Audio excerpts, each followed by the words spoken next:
Welcome to the Washington AI Network podcast. I'm Tammy Haddad, the founder of the Washington AI Network, where we bring together official Washington policymakers, DC insiders, and AI experts who are challenging, debating, and just trying to figure out the rules of the road for artificial intelligence.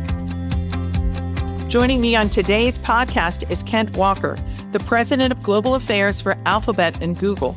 Walker has been working with technologists and governments around the world overseeing policy matters. Kent, I'm so glad to talk to you today. There's no company and probably no person who spent more time on the policy issues surrounding AI. Thank you for joining us. Tammy, it's a real pleasure to be with you today. Thank you. I want to get your guidance on the White House request for comments regarding its AI action plan. I'm eager to hear your recommendations, but first, let's take a step back. After all, it was Google that started this whole AI race in motion. So was it Google Translate or AlphaFold?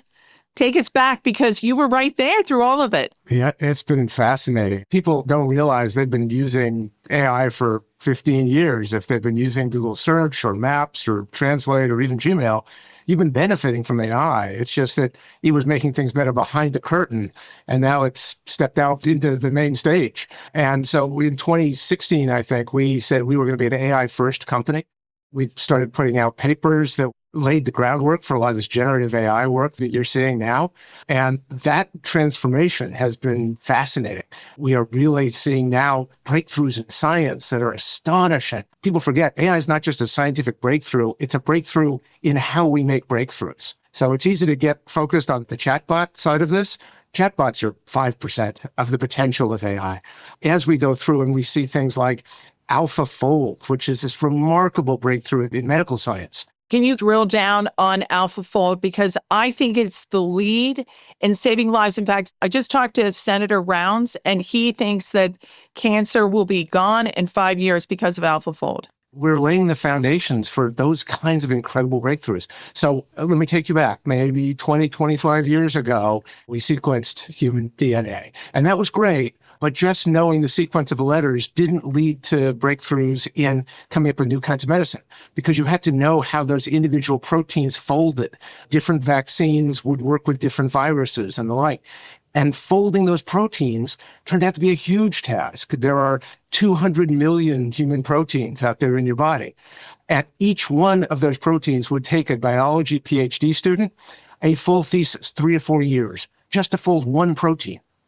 The team at AlphaFold figured out how to use AI to fold all 200 million of them and did it over the course of a couple of months and then released that to the world. So now we have more than 2 million researchers around the world working on new kinds of medicine. We're going to have new AI-generated medicines coming to clinical trials by the end of this year. It's an incredibly exciting time, and that lays the foundation for the kind of breakthroughs that Senator Rounds is talking about. And also, you have put all this information out. I guess people call it open source now, right, with AlphaFold?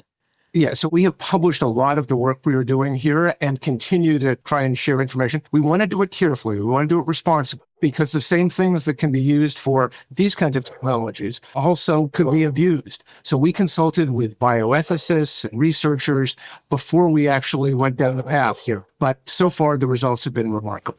One other note on Google in the larger picture, and that is that you have scientists, you have technologists, not just product people. They're there too, obviously. So it's almost like a government because it's research labs. Roughly half of the employees at Google are engineers. In some ways, we are the nerdiest of the tech companies. And there's nothing that gets our engineers more excited than the potential for these kinds of remarkable scientific breakthroughs, not just in healthcare, as we've talked about, but material science. We have a project called Genome that has created hundreds of thousands of new materials, thousands of which may be really practically useful in things like coming up with batteries that have much more capacity or materials that are much lighter weight for cars and planes. So as we see that go down the list, healthcare, material science, quantum breakthroughs that we're starting to see faster and faster, the potential to bring clean water to people around the world, energy, research in small modular reactors and fusion. Just a few years ago, people were saying it was harder and harder to find new ideas in science. Now it's getting easier and easier. It's a remarkable time. Well, it's interesting too. I feel like AI in a way has made science more relatable to people as well. And they see that, okay, this is going to change the world. And ChatGPT and Google with Gemini and everything, the same kind of thing, where you have more context and more information right at your fingertips. You don't have to be getting a PhD at MIT to learn about AlphaFold. It's a key insight because we are seeing progress in two directions at once. We now have the most advanced models in the world that are at or above human PhD level. That's the path to helping cure cancer and making all these other breakthroughs. And at the same time, the costs of these models have come down remarkably. In the course of the last 2 years, we are 300 times more efficient per dollar spent. That makes these tools more and more available to everybody. So your phone now will have some of the same power that was on a supercomputer just a few years ago. It's a remarkable pace of change. Making those tools available to everybody in their everyday lives to simplify the work they're doing, to streamline things, to make it easier for them to order a burger at Wendy's or talk to their car. Or Home Depot has a new tool called Magic Apron, where you can call in and basically get home improvement guidance that's tailored to whatever project you're working on. So I think this is really going to have dramatic benefits for people in their everyday lives, in addition to the scientific changes. So we have the new Trump administration, and the first Trump administration started some of these committees, NIAC, et cetera, to bring people together to talk about not just national security issues, but the issues around AI. They're back in. They pushed aside the Biden EO, and they've come to you and others and said, hey, we're going to have a new AI action plan. What are your recommendations? So Michael Kratsios was in the first Trump administration of the Office of Science and Technology Policy, OSTP, and was involved in the first Trump EO around AI, and then has since spent time working in the private sector and is now back as the head of OSTP. And he and others working on this plan are very much focused on a pro-innovation agenda. Our contributions have been to focus on the need for investment. There's a huge amount of private sector investment already going on, but we also need to have more investment in energy, streamlining, permitting reform, that kind of work. Mm-hmm. We also want to encourage them to streamline, to modernize government AI adoption. You've recently seen some new procurement regulations coming out that aim to encourage the federal government in the U.S. to do more to adopt that. Yeah, I want to follow up on that, because one of the ways that I think the word about AI comes out is when government starts using it, not just the U.S. government, but governments around the world. But boy, changing things in any government is very difficult. So are there specific things that you think will work? Sure. We're very enthusiastic about the possibilities here. We've actually set up a team called Google Public Sector that is devoted to exactly these kinds of things, whether that's helping avoid fraud in the distribution of government benefits or streamlining the work of the Department of Motor Vehicles, right? One of the most challenging interactions that most Americans have with their government is going through the DMV. Can we make that a little bit easier? Can we, behind the scenes, allow governments to take advantage of all the data sets they already have to look for trends and get ahead of the curve? We are certainly seeing other countries do this. I mean, China, from the top down, Xi Jinping has basically put a directive out that China should adopt AI quickly. And there are published reports out there. There are 200,000 new AI companies in China. You've read about DeepSeek. There's a cutting-edge model that came out recently. Something like 600 million Chinese are already working with large language models. So the United States needs to pick up the pace to stay in the game here. Should there be education, K-12 education? Look, I think it's going to change our education system in different ways, right? Your kids are already using various AI tools. The notion of sending home a homework assignment where you're writing an essay and bringing it back probably doesn't work quite as well anymore. You have to rethink, how do you comment on the answer that you got from the AI tool? But the positive news is, imagine now every kid has their own personalized tutor who can answer their questions about any topic. It's a supercharger, it's a turbocharger for being able to research any area you're interested in. One of my favorite tools we've created is called Notebook LM. And if you haven't tried it, I recommend it. Oh, yeah. It's great. It will pull together sources for you. We just announced last week, you can upload your own sources, but now it will find sources for you. And you can use that to then mine and go deeper about individual areas. It'll even create podcasts if you want a 10-minute summary of these things. I know. I feel like I'm being replaced. It's so fascinating that all of this is coming at the same time, and just the volume and how to engage people. And literally, I looked at the announcements that you guys made at your Cloud Next conference this week. There's like 4 announcements that I could spend an hour talking to you about. But let's go back to the opportunity that you think that the federal government has and also the states, because I think it's like 700 different pieces of legislation in all the states. I mean, what's your recommendation on how to get the country to work together? It's a critical point because we need to avoid a patchwork of inconsistent laws. I don't think anybody wants that. We are hoping that we are seeing more focus on the innovation agenda, the notion of trying to have standards-based compliance on these things, as we've seen in lots of other sectors, right? We have standards from the International Standards Organization. In the United States, you have everything from the Good Housekeeping Seal of Approval to Underwriters Laboratory for, make sure your toaster isn't going to blow up fuse. So those kinds of frameworks are starting to evolve. We really need a shared definition of what does good look like and what does bad look like in these spaces. And once you have that, it actually makes it easier for the innovators to evaluate the quality of their models and to create sort of a shared language that works across companies, across sectors, and even across countries. Do you think that all the different laws and rules and considerations are hurting innovation now? Or is that something in the future?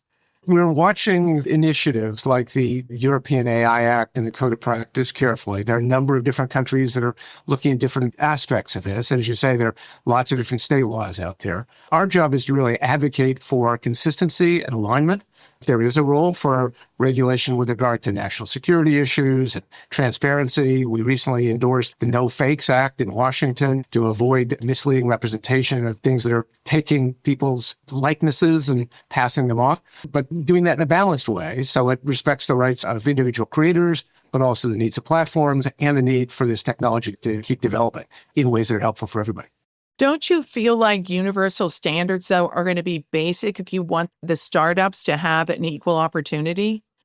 Yeah, so having that clarity at this moment is really critical. There's an old line in technology regulation called Collingridge's Dilemma. This comes from a book from the 1980s. And the dilemma is this, that when you have a new technology, it's possible to regulate too late once it's baked in, but also possible to regulate too early before you really know the potential of the technology and you can get it by the wrong end. So the sweet spot there, especially with a technology that's evolving so quickly, again, 300 times improvement in the last 2 years is astonishing, is to really focus on the individual use cases, the specific real world impacts. We say regulate the outputs, not the inputs. Don't micromanage the science, focus on the potential harms that you're trying to avoid and how do you create guardrails to avoid those.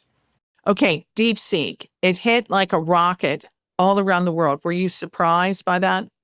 I think DeepSeek is the most advanced model we've seen out of China. It's a nice piece of engineering. I think there was a little bit of market overreaction at the time. People didn't appreciate that a lot of the models we were already putting out were already as efficient or more efficient in different ways. And so we are making sure that we are doing everything we can to stay ahead in this race. I will say that, we thought that we might be a couple of years in the lead, and now we think we're a few months in the lead. Do you have some sort of calendar? There should be some sort of, I don't know, like sometimes it's a thermometer, right, in offices or something that say, we're this far ahead, we're that far ahead. Do you have something on the wall that you move up and down? Well, the industry has a version of that. There's the various ranking systems that you can put out there with, chess player rankings to decide which model's in the lead. We're pleased at the moment our models are in the lead on a lot of those leaderboards. It's constantly moving. It's a very dynamic space.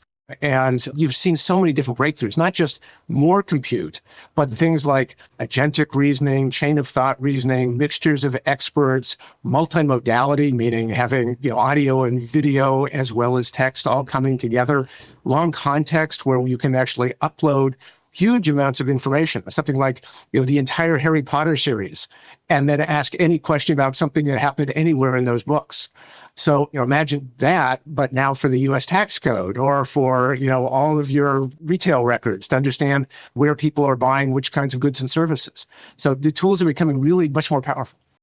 Yeah, that's really exciting. I went to SNL and went to the after party, which I waited many years to be invited to the after party, Ken. Very cool. And I get there and I walk in and the first person I see is someone from my AI network. It was working with Lauren Michaels. Okay.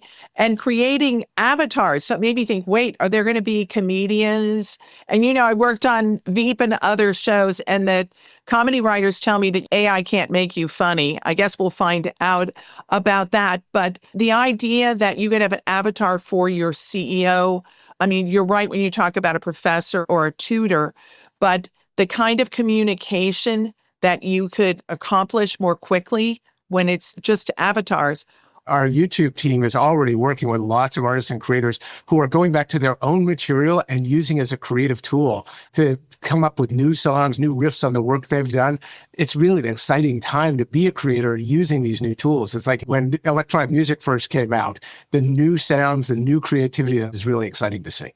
I wonder if you do any kind of surveys. Is it younger people or older people, or who's adopting AI first? Do you look at that at all? Yeah, a little bit. I mean, the natural trend is that the younger folks tend to pick up first, but because these tools are so easy to learn, right? It's not necessarily something, you don't have to learn how to do computer coding. In fact, you can have these tools build you a website without knowing how to code. Yeah. So it is a leveler in many ways. This is the only tool I've ever seen that teaches you how to use the tool. Right. A hammer doesn't tell you how to hit a nail, but you can ask an AI model how to ask better prompts. If I'm a financial analyst, if I'm a marketing person, if I'm trying to run my small store, how can I ask prompts that give me interesting information? And actually raises the level of the least skilled people the most. Right. So it's a great access point. That's so funny you should say that, because I was telling someone this morning, I want to have a prompt party so people can come in and talk about their favorite prompts, their most successful prompts, because that's really the game. And you're right, anyone could do it. All right, but I got to get you to national security, because we're here in Washington. Google now is involved with the Defense Department and national security issues. That's a change from 10 years ago or 5 years ago. How do you look at these national security issues? Because they are going to be an important part of this AI action plan. No question. To be clear, Google has been working with DOJ and national security since the beginning of the company. Some of the first products we sold were actually search engines in a box. So this big yellow pizza box, we used to call them, which were embedded search engines that you can use to search your own data. And we did a lot of that with the national government and DOD. So your larger point is totally right. We can't afford not to invest in security. We're seeing cyber attacks that are something like $10 trillion a year. So for a lot of years now, Google has focused on this problem. We like to say we keep more people safe than anyone else in the world because our websites are attacked, et cetera. But people using Gmail, we're not getting spam, we're not getting malware. When you're using Chrome and you're not going to a site that's infected to malware, that's because we're using our security by design tools in the background. Mm-hmm. So we've also been using AI to accelerate those efforts for more than a dozen years. We've been using machine learning to detect hackers who might be trying to get into our networks. And so the good news is that AI is giving the advantage back to the defenders in some way. We can use these tools to survey our networks and other people's networks and understand where there are vulnerabilities and patch them before the bad guys have a chance to take advantage of them. We're seeing this in the wild already. Just last fall, we had our deep sleep agent go out and find the first public example of what's called a zero-day attack, an attack that's never been found before in the wild. And we detected it and were able to warn people about it so system administrators could patch the bug. Mm-hmm. So we all need to work together on this across the industry, with government. Obviously, government has, secure classified information that's valuable to make sure our models are not being used or misused in bad ways. And the more we can have a public-private collaboration on cyber defense, the better for everybody. Right. I guess that's the key, because you've got private industry that's so far ahead of government, but you need government and they need you to keep everyone safe. No question. Because this is just another level. What was that movie? Everything, Every Day, Everywhere, or whatever it was called. And everything everywhere all at once, I think. Yeah. Right. But at first, the idea, I think, here was, oh my God, industry is ahead. And this is a little scary of government. And now in DC, it's been an interesting changes. Hey, it's fantastic that industry is ahead. We can go to them and ask them to look deeper in this part of an issue or that part of an issue, and we can keep America safer, because I'm talking about the federal government, right? When you're competing with Chinese and other enemies. I think it's exactly right. And look, the great thing here is largely this is private sector investment. We're not looking for taxpayer handouts. We do need to have a framework that encourages innovation, and that the federal government, particularly the national security side of the house, has a lot of unique expertise. And so how do we find a way to work together collaboratively there and to make sure we've got, appropriate guardrails against misuse? The standard setting becomes so important because not just the U.S. government, this is a global phenomenon, right? And as we talked about a little bit before, a patchwork of laws around the world doesn't help anybody. So the more industry can help, as we have with the International Standards Organization, there's a group called Frontier Model Forum, there are other ML Commons that are all working on this notion of how do you define a standardized set of what are appropriate processes and reviews. That helps the whole industry evolve. Mm-hmm. And what about like OECD? I mean, are they stepping in? Yeah, so there's been a lot of good work here. You've seen the G7 created its Hiroshima process, which has been a very thoughtful approach to, key principles. That work has then been taken forward by the OECD to sort of expand the net a little bit. And now there's an OECD plus process to bring in even more countries, because countries outside the OECD, particularly in the developing world, are really excited about the possibilities here, and they want to have a seat at the table. James Manyika from Google co-chaired a UN session on frameworks for AI development. So at almost every level, we're seeing a lot of interest. And the challenge is to kind of get alignments, to herd the cats, to make sure that everybody is more or less converging on a common notion of what good standards look like. Well, it seems like you've got everyone's attention on that. So that's a good thing. All right, we have to talk about agentic AI because it's going to change everything, and it is changing everything. You guys are already using it, right? Yeah. What do you think people don't know about it or how it will help them? I think that's the key. Thinking of agent in the abstract is kind of unhelpful. But if you think about how it makes your life easier, that little things that you otherwise would have had to hassle with, that just happen automatically now, that's really the key. So from a business level, we're looking at all sorts of new ways of increased productivity, making coding easier. For example, Google already, we're doing more than 25% of our coding by AI agents and reviewed by humans. That's oftentimes the coding that was just the administrative side of things. Our teams can now more or less automate. But beyond that, we talked about cybersecurity a moment ago, retail kinds of work, customer support. We're all used to going through those awful old phone trees and, press 2 and not really getting the answer you wanted. Mm-hmm. What if anytime, day or night, you could call in and get an AI agent that had all the knowledge and all the expertise of every customer service representative who had ever worked for that firm, who had memorized every user manual, et cetera, and be able to give you just the information you wanted right when you wanted it? That's the promise of agents. What about the privacy and security issues around agentic? Because I keep thinking about, I'm going to give AI my credit card. Okay, I know they already have my credit card. You guys already have my credit card. Everybody has my credit card. But you don't have my kid's social security number and that credit card. Now, establishing a trusted relationship here is going to be very important. Nobody wants to ask their AI agent to order a pizza and find 1 million pizzas delivered to their house by accident. So how do we put in safeguards so that there's oversight, authorization before your credit card is used, et cetera? I think that's an important part of the user interface as we build it out. Now, of course, the more information the system has, the more it can customize and know that, you don't like anchovies or whatever else would be, to streamline some of that work. But I think it's going to be a sort of trust building exercise as people get more and more comfortable using these tools in new ways. Mm-hmm. It's like maps. I remember when you guys rolled out maps and people are like, maps? Why would I need a map on my phone? And now no one goes anywhere without maps. I'm old enough to remember when we had a thick map book in the back of the car and you'd have to flip through to figure out where you were. They say now 2 experiences that kids will never have. They'll never be bored and they'll never be lost. Oh my God, that's great. That's really funny. And Google Maps has actually turned out to be a remarkably powerful tool, which is, in a funny way, it's a different way of searching. Right? Instead of a text-based way of searching, it's a spatial way of searching. So it was something that we've been really pleased with, and a lot of people have found a lot of value in. Oh, we like it. Okay, so the DOJ has had this case against you guys, a search distribution lawsuit. I know you're appealing the court's decision, and the process requires that you first file some proposed remedies.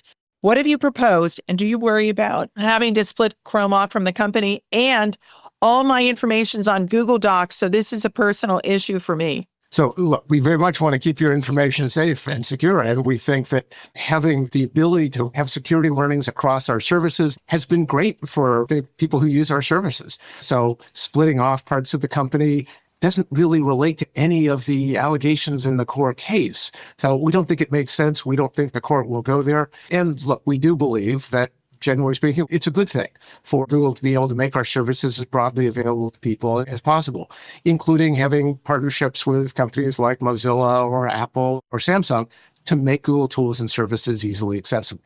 So you will see how that plays out in the court. Our remedies that we proposed are much more focused on the actual issues in the case. What kinds of distribution contracts are acceptable? Which ones are not acceptable? We'll have the hearing in the next few weeks, and we'll see where the court comes out probably over the next few months. Okay, let's turn to quantum, because you're quantum leaders. Is that going to wipe away coding and everything else? And does that make us safer or less safe? Quantum is an incredibly exciting area. We have had a series of breakthroughs there, and we think we're on course to have practical quantum computing by the end of this decade. That's been a long-sought goal, but I think we're getting very close. The leader of our quantum team describes quantum as the language of nature. It's how atoms talk to each other in this probabilistic state. For listeners who may not follow this, quantum basically moves from the old binary of ones and zeros to every state simultaneously. And so it dramatically increases the power of computational tools. So AI and quantum working together, you can see AI maybe facilitating quantum then turbocharging AI in exchange. But there's a lot of deep science, a lot of deep research that still needs to be done. These qubits, they're called, that you string together, have to be incredibly dark and incredibly cold. Wow. We joke that Santa Barbara, California, where we do this research, is the coldest place in the universe. Wow. Because it has to be within a tiny fraction of absolute zero. But the breakthroughs we're seeing there are remarkable, and we're on track, I think, to continue to have more. And that's why energy is even more important now, right? Because it's got to be so cold. So it's not just the data centers, it's for quantum. Refrigeration turns out to be an important technology in this area to make sure you're keeping everything as cold as it can be. We do hope that quantum then will open up new paths for material science. If you understand how atoms communicate, you understand at a deeper level what new materials will be useful. There are challenges as well. There's something called quantum decryption, which could actually allow bad guys to decrypt a lot of encrypted material we have now. So we're also working on quantum encryption to stay ahead of that. There's quantum communication. There's a lot of really interesting work here at the very edges of science. I hear the White House is focused on that too, right? For these action plans. Yeah, I think it's a national security priority, obviously, if only because of the encryption-decryption issue, but also for these other sort of scientific breakthroughs. The leadership in technology is fundamental, I think, to geopolitical leadership. If you look at what was called the long century between the late 1700s and the early 1900s, Britain led the world because they led in steam and coal. In the beginning of the 20th century, America led the world because we led in mass production and material science. The question now is who's going to lead in the 21st century? And there's cause for concern. The Australian Strategic Policy Institute, ASPI, puts out a review every couple of years of which countries are leading in various critical technologies, from batteries to chemistry to energy, you name it. Around 2000, the United States led in 60 or 64 categories. Today, China leads in 57 of those 64 categories. Wow. So that's a real wake-up call to the United States. So we need to make sure we are doubling down our investments in all these cutting-edge areas. Kent, I can't thank you enough for your time today. I really appreciate it. I appreciate your enthusiasm and excitement and the work you're doing to help Washington and the rest of the world figure all this out. Thank you, Tammy. It couldn't be more important. It's been a pleasure to be with you today. Thank you for listening to the Washington AI Network podcast. Be sure to subscribe and join the conversation. The Washington AI Network is a bipartisan forum bringing together the top leaders and industry experts to discuss the biggest opportunities and the greatest challenges around AI. The Washington AI Network podcast is produced and recorded by Haddad Media. Thanks for listening.